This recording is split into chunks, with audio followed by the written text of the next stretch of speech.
Estamos em um período muito importante para alunos que sonham em entrar na universidade. O Enem é o momento mais esperado e mais tenso para esses alunos. E para dar algumas dicas de como conciliar os estudos e uma vida equilibrada, nós recebemos a Fernanda Leal, que é especialista em inteligência emocional. Olá, obrigada pela presença, Fernanda. Eu que agradeço o convite.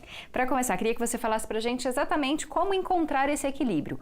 Como manter a rotina de estudos, que tem que ser intensa, né, para alcançar uma vaga na universidade, mas também como conseguir ser equilibrado, manter uma vida social, manter momentos de relaxamento. Eu acredito que o mais importante começa pelo fato de entender a importância de ter um equilíbrio. A gente vive numa cidade atípica no que diz respeito a movimentos pré-vestibular. Então é normal, dentro da nossa cidade, que se acostume com a ideia de que o aluno só estude. Isso faz parte da nossa cultura enquanto cidade. E o mais curioso é que isso é uma especificidade goianiense.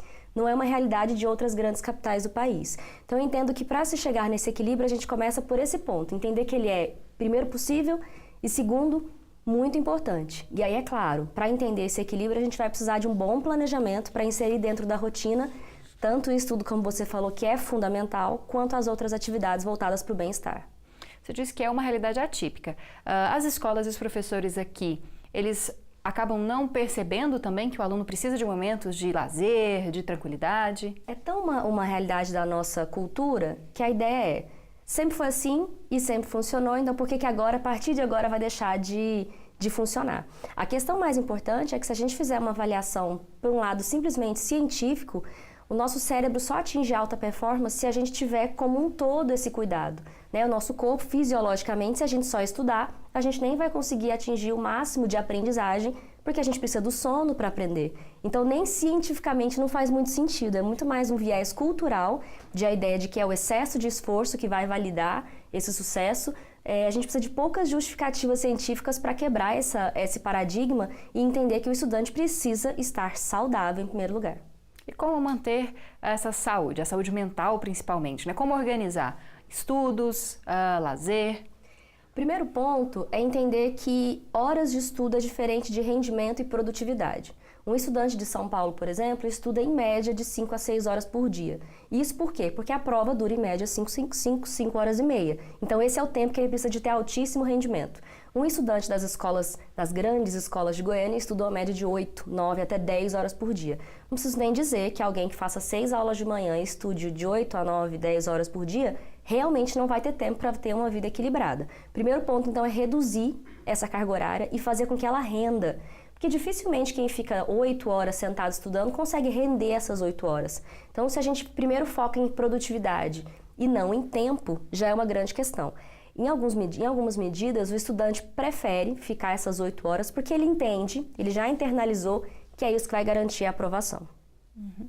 E como pensar em rendimento e não em horas? Às vezes parece difícil, né? Parece que quanto mais tempo eu fico, mais páginas eu consigo ler, mais exercícios eu consigo resolver. Como organizar desempenho e tempo? Começando pensando o seguinte, ao invés de pensar a ideia de fazer o meu máximo, porque essa é uma conta muito perigosa. Se eu me proponho a fazer o meu máximo, primeiro que máximo não tem quantidade exata. Então eu não sei quando é que eu cheguei no máximo. Normalmente eles param quando eles já estão exaustos e essa não é uma conta boa. É sempre uma ideia interessante trabalhar com o mínimo para dominar. Então ao invés de fazer todas as questões que eu tenho disponíveis, eu parar e pensar o que de fato eu preciso fazer para dominar essa matéria. E anotar tudo isso. E ao invés de anotar por tempo, eu vou estudar 1 hora para essa matéria, 2 horas para aquela, eu vou anotar quais são as metas que eu quero cumprir no dia. E talvez a grande questão e a grande chave seria, ao final das metas, eu me permitir descansar. Esse para o nosso cérebro é o maior dos presentes. E aí qual que é a tendência? Que eu comece a ganhar velocidade e ritmo, já que se eu termino mais cedo, eu posso descansar mais cedo.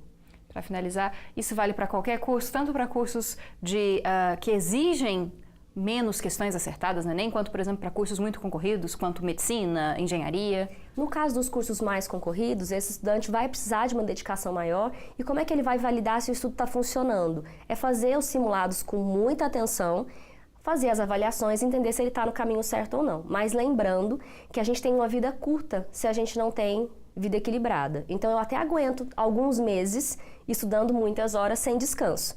Mas pode chegar uma hora e essa hora pode chegar em outubro. Pode chegar exatamente na véspera do Enem e eu não estar me sentindo muito bem. E aí não é vantagem.